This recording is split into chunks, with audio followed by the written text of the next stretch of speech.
അന്ന് ഒറ്റമുറിയുള്ള വീട്ടിൽ 5-10 പേർ ഒരുമിച്ചു താമസിച്ചിരുന്നു. ഇന്നോ 5-10 മുറിയുള്ള വീട്ടിൽ 1-2 പേർ മാത്രം താമസിക്കുന്നു. അന്ന് 1000 പേരെ സഹായിച്ചവനെ ആരും അറിയാതെ പോകുന്നു. ഇന്നോ ഒരാളെ സഹായിച്ചവനെ 1000 പേർ അറിയുന്നു.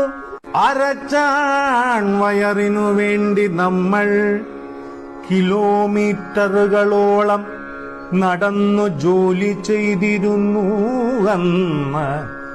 ഇന്നോ ഒരു ചാൺ വയർ കുറയ്ക്കാൻ നമ്മൾ കിലോമീറ്ററുകളോളം നടക്കുന്നു എന്നും അന്നോ നാം ജീവിക്കാനായി ഭക്ഷണം കഴിക്കുന്നു.